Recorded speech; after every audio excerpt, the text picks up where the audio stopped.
OBC विरोधी भाजपा 2024 में हारना मंजूर है, लेकिन जाति आधारित जनगणना कराना नहीं क्यों? ब्राह्मणों की पार्टी भाजपा जो ओबीसी को हिंदू बनाकर वोट तो लेना चाहती है, लेकिन उन्हें देश की आधी से ज्यादा आबादी होने के कारण देश के शासन प्रशासन संसाधन में आधा से ज्यादा हिस्सा मिलना चाहिए, वो कतई नहीं देना चाहती और इसीलिए राष्ट्रीय जनगणना 2021 जो अब तक हो जानी चाहिए थी नहीं करा रही है, क्योंकि भाजपा जाति आधारित जनगणना कराकर ओबीसी को संख्यानुपात भागीदारी देना नहीं चाहती और ओबीसी वर्ग को जाति आधारित जनगणना और संख्यानुपात भागीदारी से कम कुछ भी मंजूर नहीं। इसलिए भाजपा सरकार राष्ट्रीय जनगणना को ही पहले कोरोना के बहाने अब अकारण ही टालते जा रही है। संघ भाजपा ओबीसी को आज भी उनकी मनुवादी वर्ण व्यवस्था के अनुसार शूद्र ही मानती है, जिन्हें मनु विधान के अनुसार शिक्षा, संपत्ति, शस्त्र, सम्मान का अधिकार ही नहीं है और जाति आधारित जनगणना हुई तो उनका आधिकारिक आंकड़ा उपलब्ध हो जाएगा। उसके बाद देश के सत्ता संसाधनों पर, सारे पावर सेंटरों पर संख्या के अनुसार आधे से ज्यादा हिस्से पर ओबीसी अपना दावा करने लगेंगे और वे लेकर रहेंगे। फिर देश पर ब्राह्मण एकाधिकार का क्या होगा? यही चिंता संघ भाजपा को खाए जा रही है। इसलिए वे देश की नीति निर्धारण के लिए अत्यंत महत्वपूर्ण राष्ट्रीय जनगणना ही नहीं करा रहे हैं।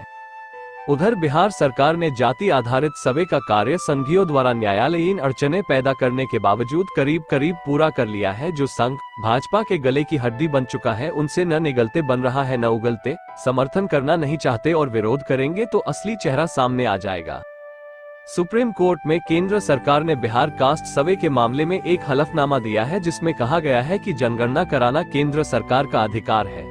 अब सुप्रीम कोर्ट ये तो पूछेगा नहीं कि केंद्र सरकार राष्ट्रीय जनगणना क्यों नहीं करा रही है अथवा उसे जाति आधारित जनगणना कराने में क्या परेशानी है।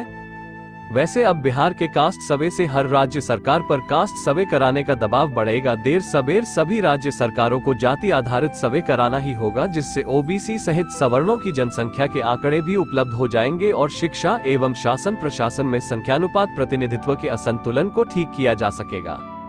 आजादी से आज तक ओबीसी को खूब लूटा गया, जबरदस्त हकमारी हुई, किंतु आगे अब और लूटने को ओबीसी तैयार नहीं है।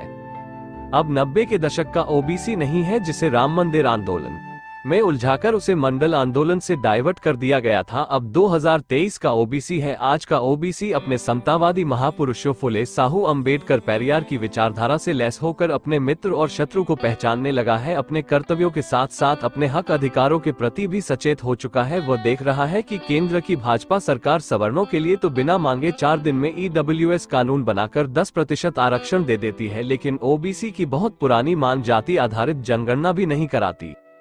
लेटरल एंट्री का कानून बनाकर आज तक जितने भी संयुक्त सचिव बनाए गए, उनमें एक भी ओबीसी SC ST वर्ग का नहीं है। केंद्र सरकार सरकारी कार्यालयों और विश्वविद्यालयों में ओबीसी SC ST के आरक्षण को षड्यंत्र पूर्वक निरंतर निष्प्रभावी बनाने और उनकी नियुक्तियों को हर हाल में रोकने के काम में लगी है। संघ भाजपा को मुसलमानों से लड़ने एवं हिंदू बनकर धर्मरक्षा के लिए तो ओबीसी SC ST चाहिए, लेकिन राम मंदिर ट्रस्ट में सिर्फ ब्राह्मण चाहिए, क्योंकि ओबीसी तो उनकी नजर में शूद्र है। अब भारत में मनुवादी व्यवस्था को स्थापित करने वाले सबसे बड़े संगठित गिरोह RSS और उसकी राजनीतिक विंग भाजपा का ओबीसी SC ST को हिंदू बनाकर ब्राह्मण शाही कायम रखने का सपना चकनाचूर होगा। अब उनके हर षड्यंत्र का पर्दाफाश हो चुका है।